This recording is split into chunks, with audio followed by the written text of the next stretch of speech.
Hello friends, welcome to the knowledge race. Friends, इस video में हम डिस्कस करेंगे most expected MCQ of computer fundamentals. Computer fundamental की series का जो लेक्चर नंबर 12 है और एमसीक्यू का पार्ट सेकंड है। पार्ट 1 जो एमसीक्यू का है उसका लिंक आपको ऊपर आई बटन में मिल जाएगा। और जितने भी वीडियो अभी तक हमने अपलोड किए हैं कंप्यूटर के जो डिफरेंट सब्जेक्ट के, उन सब की जो प्ले लिस्ट है वो नीचे डिस्क्रिप्शन में आपको ऑप्शन वो मिल जाएगा प्लेलिस्ट का। आप डिफरेंट प्लेलिस्ट डिफरेंट सब्जेक्ट की जो है वो देख सकते हो। चैनल की प्लेलिस्ट के ऊपर भी जाके आप डिफरेंट वीडियो जो है देख सकते हो। फ्रेंड्स, आज का जो वीडियो रहेगा हमारा वो किस टॉपिक के ऊपर फोकस रहेगा, वो रहेगा पीडीएफ, ईमेल और एमएस वर्ड। इन तीन टॉपिक से जो most expected MCQ different competitive exam में पूछे जाते हैं, तो उनके ऊपर हमारा जो मेन फोकस जो है रहेगा। जो डिफरेंट आए हैं तो उनको भी डिस्कस करेंगे और जो आने की जो प्रोबेबिलिटी बनती है तो उनको भी डिस्कस करेंगे। तो फ्रेंड्स, आप हमें फेसबुक, इंस्टाग्राम और टेलीग्राम के ऊपर भी फॉलो कर सकते हो। इन सब सोशल नेटवर्किंग का नीचे डिस्क्रिप्शन में आपको लिंक जो है वो मिल जाएगा। यहाँ पे भी हम अच्छी अच्छी पोस्ट करते रहते हैं और जो आपके एग्जाम के लिए हेल्पफुल रहेंगे, आपके डिफरेंट कॉम्पिटिटिव एग्जाम के लिए। तो पीडीएफ जो है इस लेक्चर की वो हमारे Telegram channel the knowledge race से एब्सोल्युटली फ्री ऑफ कॉस्ट आपको मिल जाएगी। इसका भी लिंक जो है नीचे डिस्क्रिप्शन से आपको मिल जाएगा। तो चलिए फ्रेंड्स, लेक्चर को स्टार्ट करते हैं। इससे पहले कि अगर आप चैनल के ऊपर नए हो तो प्लीज़ आप जल्दी से चैनल को सब्सक्राइब करके साथ में दी हुई बेल को भी प्रेस कर लीजिए। आने वाले वीडियोज़ की नोटिफिकेशन आपको पहुँच जाएगी। तो फ्रेंड्स, लेक्चर को स्टार्ट करते हैं। इससे पहले कि मैं आपको आंसर बताऊं, आप वीडियो को पॉज करके एक बार खुद से आंसर देने की कोशिश कीजिए और लास्ट में कमेंट सेक्शन में ज़रूर बताइए कि आपके कितने क्वेश्चन जो है वो ठीक हुए हैं। तो फ्रेंड्स, इस वीडियो में जो टोटल एमसीक्यू हम डिस्कस करेंगे वो 30 एमसीक्यू है और इसको हम विद ऑप्शन जो है वो डिटेल में डिस्कस करेंगे। आपके जो 30 प्लस जो एमसीक्यू वो हैं बनेंगे। तो अगर काउंटिंग में देखना हो तो इस वीडियो में 30 हैं। आप ज़रूर जो है नीचे कमेंट सेक्शन में बताइएगा कि आपके कितने क्वेश्चन जो है वो ठीक हुए हैं। पहले आप खुद से आंसर देने की कोशिश कीजिए। तो फ्रेंड्स, पहला जो क्वेश्चन है वो है email address is made up of. Email address जो है वो किससे बना होता है? तो फ्रेंड्स, इसके भी ऊपर पूरा वीडियो जो है, फ्रेंड्स एक चीज़ मैं आपको बताना चाहूँगा, लेक्चर नंबर 8, 9 और 10, इन तीनों के लेक्चर नंबर 8, 9 और 10 जो है वो आपका पीडीएफ के ऊपर है, ईमेल के ऊपर है और एमएस वर्ड के ऊपर है।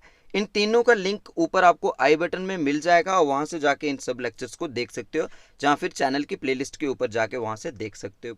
तो फ्रेंड्स, ईमेल का लेक्चर जब हमने डिस्कस किया था तो उसमें हमने डिस्कस किया था कि ईमेल जो है वो उसके दो पार्ट होते हैं। ईमेल आईडी जो है, तो मान लो कि आपने कोई भी आईडी बनाई है, जैसे मैं ही लिखूं द नॉलेज रेस से अगर हमने कोई आईडी बनाई है तो @ के बाद हम लिखेंगे जीमेल, जहाँ हॉटमेल, याहू मेल।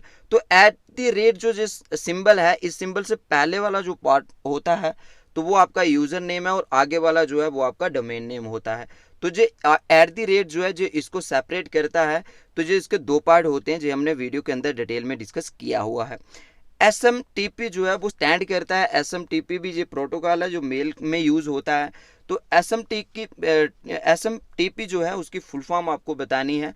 तो उसकी फुल फॉर्म होती है friends simple mail transfer protocol. तो जिसका आंसर जो है वो डी इसका आंसर है। तो ये फुल फॉर्म आपको। Next question, BCC in email stand for. जो ईमेल के अंदर हमें BCC दिखता है तो उसकी फुल फॉर्म आपको बतानी है। तो ये भी हमने पूरा वीडियो के अंदर डिटेल में डिस्कस किया है। तो BCC की फुल फॉर्म होती है ब्लाइंड कार्बन कॉपी। तो ये इसका राइट आंसर है। फ्रेंड्स, एक चीज़ मैं आपको यहाँ बताना चाहूँगा, जब हम मेल करते हो तो 2 दिखता है, उसके बाद CC दिखता है और BCC दिखता है। तो 2 तो हो गया कि आपने जिसको मेल भेजनी है उसका ईमेल एड्रेस जो है। उसके बाद CC के अंदर आप वो डालते हो कि जो ओरिजिनल मेल आपने बनाई है वो आप और किस किस को भेजना चाहते हो। तो CC के अंदर आप उसका जो एड्रेस होते हैं ईमेल वो आप डालते हो, कामा लगा लगा के जितनी भी ईमेल आईडीज आप यहाँ पे डालना चाहते हो तो वो डाल सकते हो। तो CC की फुल फॉर्म होती है कार्बन कॉपी, ये भी आपको पूछा जा सकता है। तो उसके बाद आता है BCC। BCC का मतलब होता है ब्लाइंड कार्बन कॉपी, जिसका जो बी राइट आंसर है। तो BCC का मतलब होता है कि जो आपने CC के अंदर जो एड्रेस डाले हैं वो आप BCC के अंदर भी डाल सकते हो। तो इसलिए डाले जाते हैं क्योंकि अगर आपने किसी को मेल भेजी है उसकी आप कॉपी किसी और को भी भेजना चाहते हो तो आप CC के अंदर डाल सकते हो। यहाँ पे दोनों को पता होगा, 2 वाले को ये पता होगा कि CC को कौन सी कॉपी भेजी है और CC वाले को पता होगा, कार्बन कॉपी वाले को पता होगा कि ये 2 में कौन था। बट बीसीसी के अंदर जो एड्रेस आप यहाँ से उठा के डालोगे ब्लाइंड कार्बन कॉपी, वही जो सीसी अंदर आपने डाले हैं, तो वो ब्लाइंड कार्बन कॉपी हो जाएगी। वो इन दोनों को नहीं पता होगा कि ये कॉपी जो है किसको भी भेजी गई है। यानी जो एड्रेस आपने यहाँ पे डाले हैं वही एड्रेस आप यहाँ पे डालोगे, तो ऊपर 2 वाले को ये पता नहीं रहेगा कि इसकी कार्बन कॉपी जो है वो किसको भेजी है। और जो सीसी में जो दूसरे एड्रेस हैं और हैं जो आपने बीसीसी के अंदर नहीं डाले हैं, तो वो सीसी के अंदर जो है तो उनको भी ये पता नहीं होगा कि ये कार्बन कॉपी जो है किसको और भेजी गई है। तो ये होता है बीसी और सीसी में डिफरेंस। तो उसके बाद नेक्स्ट क्वेश्चन आ गया फ्रेंड्स, हमारा नेक्स्ट क्वेश्चन आ गया, the email component of internet explorer is called. Internet explorer जो है वो एक वेब ब्राउज़र है, और ये वेब ब्राउज़र किस कंपनी का है? माइक्रोसॉफ्ट का है। तो माइक्रोसॉफ्ट का जो वेब ब्राउज़र है, और माइक्रोसॉफ्ट जो हमें ईमेल सर्विस प्रोवाइड करती है, तो उसका जो नाम है वो है आउटलुक। तो आउटलुक पहले हॉटमेल थी, और हॉटमेल को रीनेम करके आउटलुक एक्सप्रेस उसका जो नाम रखा गया है। तो ये आपको याद रखना है। नेक्स्ट क्वेश्चन आता है, which operations you will perform if you need to move a block of text. अगर आपने पूरा एक पैराग्राफ लिखा हुआ है, तो जैसे मान लो कि ये वाला पेज आपके सामने है, जो आपने लिखा हुआ है और आप यहाँ पे इससे पूरे पेज को मूव करना चाहते हो, जो भी पैराग्राफ आपने लिखा है आपको लगता है कि वो ओरिजिनल जगह पे नहीं है, जहाँ पे लिखना चाहिए था आपने गलती से कहीं और लिख दिया है, तो आप उसको मूव करना चाहते हो, तो क्या करना होगा आपको पूरा टेक्स्ट पहले सेलेक्ट करना होगा। सेलेक्ट के बाद आप Ctrl+X करो, तो CTRL जो है वो शॉर्ट फॉर्म होती है किसकी? कंट्रोल की। तो जब आप Ctrl+X करोगे तो वो आपका पूरा कट भी हो जाएगा, और कट के साथ वो कॉपी भी हो जाएगा। जहाँ पे आप अभी ओरिजिनल उसको रखना चाहते हो, तो वहाँ पे जाके आप Ctrl+V कर दो, तो आपका वो पेस्ट वहाँ पे हो जाएगा। तो पेस्ट के लिए Ctrl+V की होती है, तो ये आपको याद। इस क्वेश्चन का जो राइट आंसर है वो है कि पूरे के पूरे आप पैराग्राफ को ही मूव करना चाहते हो, तो ये आएगा कट और पेस्ट। इसका राइट आंसर जो है वो बी है। आप पहले कट करोगे, उसके बाद यहाँ पे रखना चाहते हो तो आप पेस्ट करोगे। कॉपी के लिए तो Ctrl+C होती है, बट कॉपी में ये होता है कि ओरिजिनल यहाँ पे आपने लिखा हुआ है वहाँ पे भी रह जाएगा, और उसकी एक डुप्लीकेट कॉपी आपको मिल जाएगी, आप कहीं और पे भी उसको रख सकते हो। तो नेक्स्ट आता है, you can detect spelling and grammar error. अगर आपने कोई भी पैराग्राफ लिखते हुए स्पेलिंग और ग्रामर एरर किया है, आपने स्पेलिंग में मिस्टेक की है, ग्रामर में मिस्टेक की है, तो आप जो चेक कर सकते हो, तो सिस्टम आपको जो इसका ऑप्शन दे देगा। आपको क्या करना है? सिंपल प्रेस F7 करना है। तो F7 जो आपकी वो फंक्शनल कीज होती हैं, F1 to F12 जो की होती हैं, 1 से लेकर 12 तक होती हैं। तो F7 जो है उसका फंक्शन जो है स्पेलिंग और ग्रामर के लिए इसको यूज़ करते हैं हम। आप इसको प्रेस करोगे तो आपने जो भी गलत लिखा होगा वो आपको सजेस्ट कर देगा कि यहाँ पे गलती है, आप इसको ठीक कर सकते हो। Next question, which one of the following statement is not correct for digital signature. आप डिजिटल सिग्नेचर जरूर देखते होंगे J&K में, जैसे अभी डोमिसाइल बन रहे हैं, तो जो ऑनलाइन आप अप्लाई कर रहे हो, तो वहाँ पे जो नीचे एक टिक आती है, शायद वो ग्रीन कलर की टिक आ रही है, तो वो क्या है कि वो एक डिजिटल सिग्नेचर है। अब डिजिटल सिग्नेचर के कॉन्टेक्स्ट में अगर आपने बात करनी हो, तो इनमें से कौन सा ऑप्शन सही नहीं है? देखो, डिजिटल सिग्नेचर एक ऑथेंटिकेशन का है, बिल्कुल सही है कि वो ऑथेंटिकेशन, मान लो कि जिसने भी वो आपको, जैसे डोमिसाइल की अगर मैं बात करूं, तो वो आपको जो मैजिस्ट्रेट तहसीलदार इशू कर रहे हैं, तो वो उनकी ऑथेंटिकेशन है कि वो डिजिटल सिग्नेचर, मतलब ये इन्होंने वेरीफाई किया है, तो ये सारा ठीक है। दूसरा आता है कि वो डुप्लीकेट भी नहीं हो सकते हैं। तीसरा आता है क्रिएटेड बाय एनक्रिप्टिंग इन्फॉर्मेशन। एनक्रिप्टिंग इन्फॉर्मेशन का मतलब होता है कि कोई भी चीज़ जब कोडेड फॉर्म में होती है जिसको तोड़ना इतना आसान नहीं होता है। तो जो डिजिटल सिग्नेचर होते हैं वो कोडेड फॉर्म में होते हैं, एनक्रिप्टिंग होते हैं। और लास्ट वाला जो ऑप्शन है, it is the scanned image of one's signature. अगर किसी ने भी साइन किए हैं तो उसके स्कैन करके उसके सिग्नेचर को लेके हम जो है वहाँ पे पेस्ट कर लें, तो ये इसका सही आंसर नहीं है। डिजिटल सिग्नेचर की कैटेगरी में ये नहीं आता है कि किसी के हम सिग्नेचर लेके उसको साइन करके तो हम उसको जो है किसी ऑथेंटिकेशन के लिए डाल दें। फिर आता है नेक्स्ट जो है MS वर्ड से क्वेश्चन है। तो MS वर्ड के अंदर बाय डिफ़ॉल्ट फॉन्ट साइज, ये हमने पूरा लेक्चर के अंदर डिटेल में डिस्कस किया हुआ है। तो बाय डिफ़ॉल्ट जब भी आप MS वर्ड को खोलते हो तो टाइपिंग करना स्टार्ट करते हो, तो जो आपका टेक्स्ट साइज रहता है, जो भी आप लिखते हो, तो बाय डिफ़ॉल्ट कितना रहता है, बाकी उसको आप कम ज़्यादा कर सकते हो। जो डिफ़ॉल्ट विंडो के अंदर हमने देखा था 8 to 72 तक होता है, तो ये हमने डिफ़ॉल्ट विंडो में देखा था। बाकी आप इससे 8 से भी कम कर सकते हो, 72 से भी ऊपर कर सकते हो। बट बाय डिफ़ॉल्ट जो होता है फ्रेंड्स, तो वो रहता है आपका 11। बाय डिफ़ॉल्ट जो है वो 11 साइज रहता है। नेक्स्ट क्वेश्चन है आपका, who is father of email, email का फादर कौन है। तो ये 4 नाम है। टिम बर्नर ली, तो टिम बर्नर ली फ्रेंड्स जो है WW के फाउंडर हैं, WW जिसको आप वर्ल्ड वाइड वेब के नाम से जानते हो।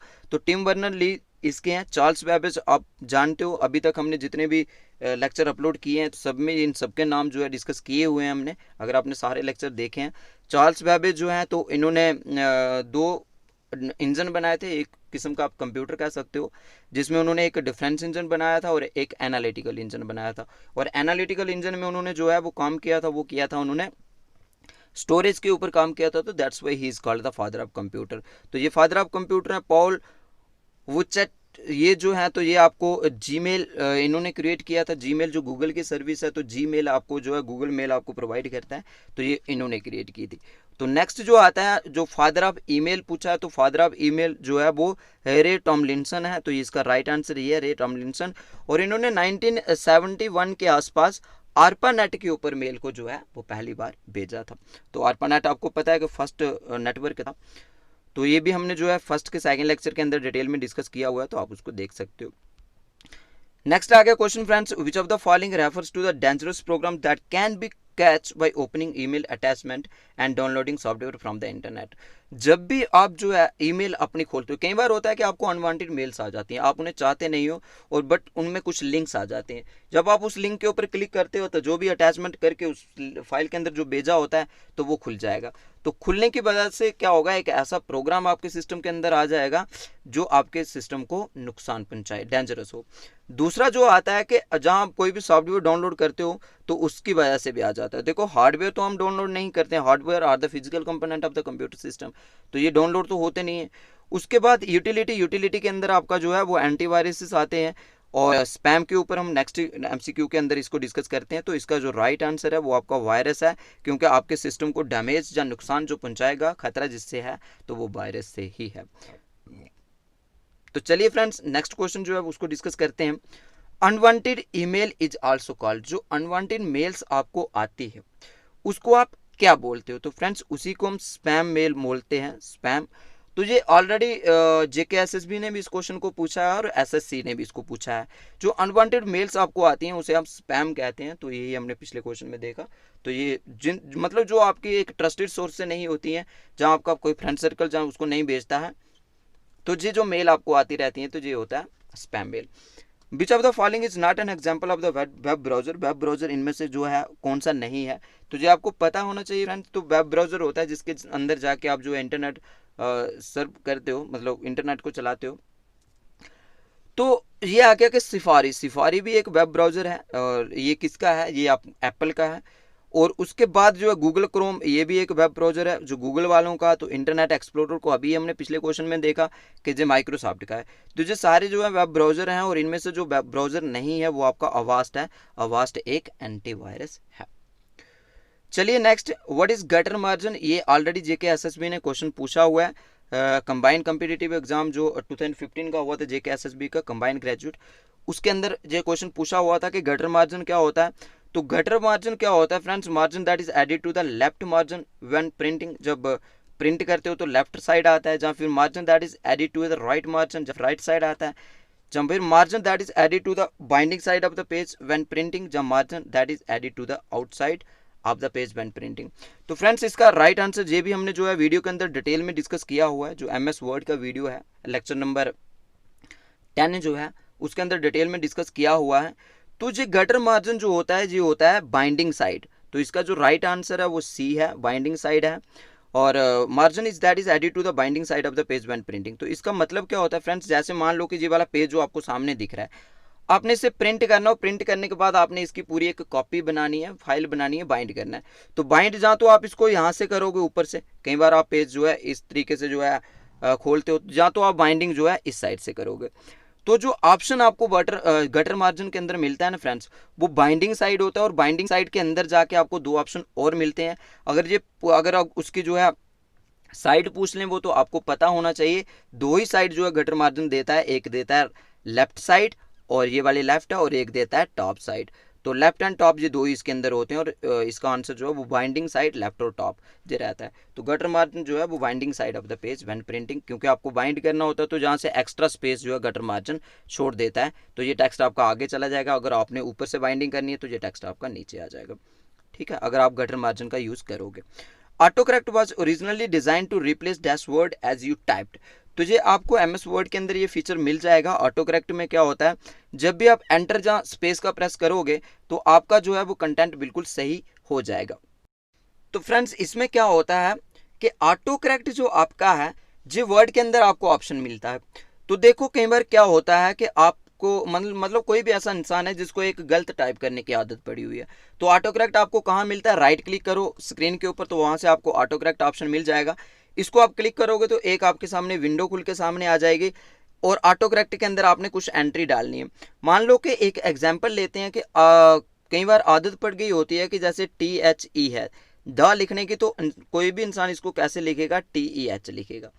तो जब आपने TEH को ऑटो करेक्ट में THE करके उसे सेव कर दिया है, तो नेक्स्ट टाइम जब भी आप वर्ड के अंदर लिखोगे TEH लिखोगे, जब आप स्पेस या एंटर का प्रेस करोगे तो वो ऑटो करेक्ट हो जाएगा, मतलब सिस्टम उसे खुद ही ठीक करेगा, THE कर देगा। तो ये इसके लिए यूज होता है। तो इसकी जो राइट आंसर है वो है स्पेल्ड, मिस स्पेल्ड, जो आपने गलत वर्ड लिखा होता है उसको वो ठीक करता है। तो रेपिटेटिव तो नहीं है इसका, और ग्रामेटिकली इनकरेक्ट के लिए वो हम आगे क्वेश्चन में देखेंगे, और नन ऑफ दिस तो इसका आंसर नहीं है। तो ये अभी हम नेक्स्ट जो है MCQ के अंदर इसको डिस्कस करेंगे ग्रामेटिकली मिस्टेक को। तो फ्रेंड्स नेक्स्ट जो है control N used for. Control N जब आप वर्ड के अंदर यूज करते हो तो उससे क्या होता है, सेव के लिए जो आपका आता है फ्रेंड्स, तो वो CTRL that is short form of control जो S करोगे, तो कंट्रोल S करोगे तो आपका जो है वो क्या आ जाएगा, वो सेव के लिए हो जाएगा। ओपन के लिए आपको CTRL प्लस, ओपन के लिए आपको क्या करना पड़ेगा, O करना पड़ेगा। CTRL एक सेकंड फ्रेंड, CTRL प्लस जो है अगर आप O करोगे तो ये शॉर्टकट की है ओपन के लिए। तो न्यू डॉक्यूमेंट इसका जो N पूछा है, तो ये इसका राइट आंसर जो है वो ये है न्यू डॉक्यूमेंट। तो कंट्रोल N से जो है न्यू डॉक्यूमेंट ओपन होता है। उसके बाद by default on which page header and footer. Header and footer को भी हमने डिटेल में वीडियो के अंदर डिस्कस किया हुआ है। तो हेडर एंड फुटर क्या होता है कि जो हर एक पेज के ऊपर, मान लो कि आपकी हेडिंग और एंडिंग जो है हर पेज के लिए सेम है, तो वो आप हेडर एंड फुटर के अंदर डाल सकते हो, बाकी आप बॉडी जो है हर पेज की अलग अलग लिख सकते हो। तो ये है फ्रेंड्स, इसमें क्या होता है कि हेडर एंड फुटर जो आप यूज करते हो तो बाय डिफॉल्ट जो है वो किस पेज के ऊपर आता है, फर्स्ट पेज क्या आता है, जहाँ अल्टरनेट पेज, जहाँ एवरी पेज, या फिर नन ऑफ अबव। तो फ्रेंड्स इसका जो राइट आंसर है वो है हेडर एंड फुटर। वो डिफॉल्ट जो आता है, डिफॉल्ट का मतलब हो गया कि जो खुद से आ जाएगा, जो ऑलरेडी सेटिंग उसकी की है, तो वो एवरी पेज के ऊपर होता है। बट आपके पास ऑप्शन रहता है कि आप फर्स्ट पेज के लिए भी हेडर एंड फुटर लगा सकते हो, आप ऑड इवन में भी लगा सकते हो कि ऑड में आपके हेडर एंड फुटर लग रहे हैं और इवन में आपके हेडर एंड फुटर लग रहे हैं। तो इस तरीके के ऑप्शन जो है वहाँ पे आपको मिलते हैं, बट बाय डिफॉल्ट जो है वो ऑन एवरी पेज के ऊपर होता है। एक क्वेश्चन यहाँ से और बनता है कि बाय डिफॉल्ट जो है हेडर एंड फुटर का साइज कैसे रहता है, यहाँ से जो है बाय डिफॉल्ट कितना पेज छोड़ेगा और यहाँ से बाय डिफॉल्ट वो कितना पेज छोड़ेगा, तो वो आएगा 0.5 जो है यहाँ से भी छोड़ेगा और यहाँ से भी 0. जो है वो 5 छोड़ेगा इंच में। तो ये आपको याद रखना है। तो चलिए नेक्स्ट जो क्वेश्चन है आपका उसको डिस्कस करते हैं। नेक्स्ट क्वेश्चन आ गया शॉर्टकट की कंट्रोल H। कंट्रोल H को भी हमने डिटेल में वीडियो के अंदर डिस्कस किया हुआ है, और शॉर्टकट कीज जो है उसका भी लेक्चर शायद 9th के 10th लेक्चर रेफरेंस, इन सारे लेक्चर जो हैं वो आपको ऊपर आई बटन में इनके लिंक मिल जाएंगे, तो आप वहाँ से जाके इन्हें देख सकते हो, या फिर चैनल की प्लेलिस्ट के ऊपर जाके देख सकते हो। नीचे डिस्क्रिप्शन में भी जो है प्लेलिस्ट का लिंक दिया है कंप्यूटर फंडामेंटल का, वहाँ से भी आप देख सकते हो। तो शॉर्टकट जो है H, जब हम कंट्रोल H प्रेस करते हैं वर्ड के अंदर जाके, तो इस तरीके की विंडो वहाँ पे खुल जाती है आपके सामने, और वहाँ पे क्या होगा, एक आ गया आपका फाइंड का ऑप्शन इसके अंदर मिल जाएगा, और एक आपको रिप्लेस का मिल जाएगा। ठीक है, तो ये दो ऑप्शन आपको यहाँ पे मिल जाएंगे। अब फाइंड के अंदर क्या होगा, कंट्रोल F की होती है शॉर्टकट की, तो जब आप फाइंड करोगे तो सिर्फ और सिर्फ आपको फाइंड ही मिलेगा, रिप्लेस नहीं मिलेगा कंट्रोल F से। उससे क्या होता है कि जब आप मान लो कोई भी वर्ड आपको ढूंढना है, तो वो फाइंड में जाके आप लिखोगे, नीचे लिखा होगा फाइंड के ऊपर क्लिक करोगे तो वो वर्ड आपको ढूंढ के दे देगा। वो रिप्लेस के अंदर क्या होगा कि मान लो कि आपने कोई वर्ड ढूंढा है और उसको आपने वो नहीं रखना है, मान लो कि ये जो है यहाँ पे फाइंड है और फाइंड को आपने किसी और वर्ड से लिखना है, जैसे जम्मू लिखना है आपने, तो फाइंड के अंदर आप फाइंड लिखोगे यहाँ पे जाके, और रिप्लेस के अंदर आप जम्मू लिखोगे, नीचे लिखा होगा रिप्लेस के ऊपर क्लिक करोगे तो फाइंड हट के जम्मू यहाँ पे आ जाएगा। तो ये होता है फाइंड का। जब कंट्रोल एच का आप यूज़ करते हो तो वो आपको दोनों खोल के दे देता है, find and replace dialog box with active replace tab. तो इसका आंसर जो है वो ये है, क्योंकि ये दोनों आपको खोल के दे देता है। हाइपर लिंक के लिए जो है वो के का यूज़ होता है, कंट्रोल ए करके आप हाइपर लिंक को ऐड कर सकते हो, तो जो हाइपर लिंक के लिए वो डिफरेंट की है। तो चलिए next question, which view can you see how text and graphics will appear on printed page. जब आपका प्रिंटेड पेज है उसके ऊपर ग्राफिक्स जो भी आपने कलर उसको दिया है, हेडर एंड फुटर आपने यूज़ किया है, जहाँ कोई पिक्चर इमेज आपने यूज़ किया है, तो वो आपका प्रिंट में कैसा निकलेगा। जब प्रिंट करने से पहले अगर आप उसे देखना चाहते हो तो जो सारे व्यूज़ जो है वर्ड के अंदर आपको जो ऑप्शन मिलते हैं, नॉर्मल मिलता है, प्रिंट लेआउट मिलता है, आउटलाइन मिलता है, वेब लेआउट मिलता है। तो वेब लेआउट के अंदर होगा कि आपका पेज पूरा का पूरा जैसे आप इंटरनेट का पेज चला रहे हो वैसा आ जाएगा, तो उसके अंदर आप इन चीज़ों को नहीं देख सकते। तो आपने अगर ग्राफिक और टेक्स्ट जो भी आपने लिखा है वो पेज प्रिंट होकर कैसा निकलेगा, अगर आपने वो पहले चेक करना है तो आप प्रिंट लेआउट में जाके उसे देख सकते हो। नेक्स्ट आता है पोर्ट्रेट एंड लैंडस्केप। ये दोनों आपको पेज ओरिएंटेशन होते हैं, ये आपको पता ही है। पोर्ट्रेट जो है, लैंडस्केप जो है, ये दोनों पोर्ट्रेट होता है कि जब पेज आपका वर्टिकल शेप में निकलता है, और लैंडस्केप होता है जब आपका पेज जो है वो किस शेप में निकलता है, एक सेकंड, जब आपका पेज जो है वो किस में निकलता है, इस तरीके से आपका पेज जब निकलता है तो वो लैंडस्केप हो गया, और दूसरा पोर्ट्रेट तो वर्टिकल शेप में हो गया। तो जो दोनों के दोनों क्या है, पेज ओरिएंटेशन है। A dash is a collection of predefined design element and colour schemes. जो प्री डिफाइंड डिज़ाइन भी होते हैं, कलर भी होते हैं, तो ये आप किस में यूज़ करते हो। तो फ्रेंड्स आपको ये पता है कि आपको ये थीम से मिलते हैं। जब भी आप फ़ोन के अंदर या कंप्यूटर के अंदर थीम चेंज करते हो तो आपका स्क्रीन का जो भी आइकन आपको स्क्रीन के ऊपर शो हो रहे होते हैं उनका पूरा कलर चेंज हो जाएगा, स्क्रीन आपकी जो है डिफरेंट तरीके से आपको दिखनी शुरू हो जाएगी। जो प्री डिफाइंड जो डिज़ाइन एलिमेंट होते हैं, कलर होते हैं, तो उनको हम थीम बोलते हैं।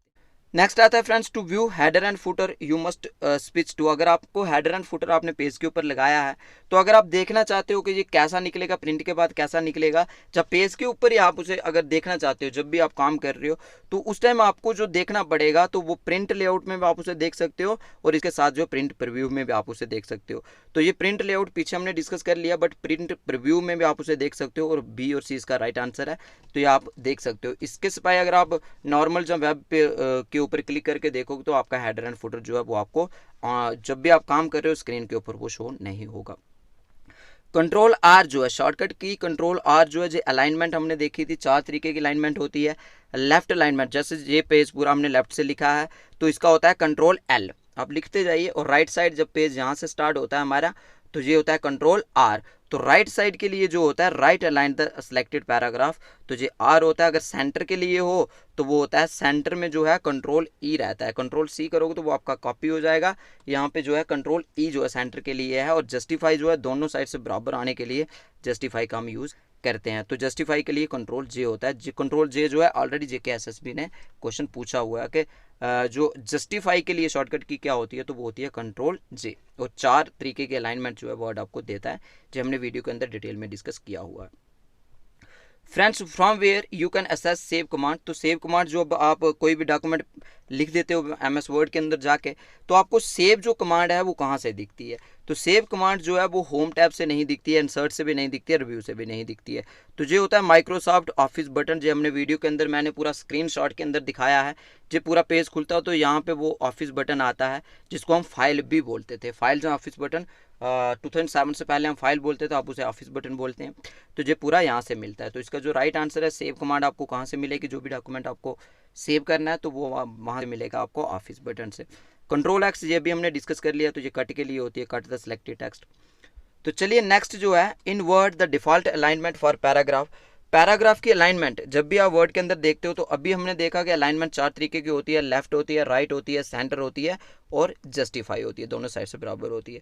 तो ये जो डिफ़ॉल्ट जब भी आप पेज में लिखना शुरू करते हो तो उस टाइम जो वर्ड आपको खुद सेलेक्ट नहीं करना है, ऑटोमेटिकली वो वहीं से स्टार्ट होगा, तो वो लेफ्ट अलाइन है, ठीक है। तो और the flush margin at the left hand, तो यानी जैसे आप डिफ़ॉल्ट में लिखना शुरू करोगे तो वो यहीं से जो है वो आपको लिखा जाएगा।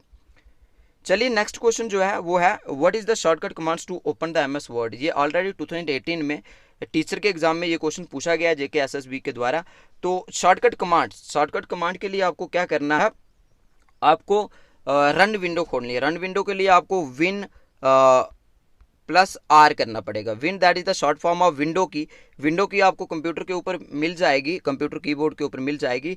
तो विन प्लस आर आप दोनों प्रेस करोगे, विंडो की प्लस आर, तो आपकी एक रन विंडो खुल के सामने आ जाएगी।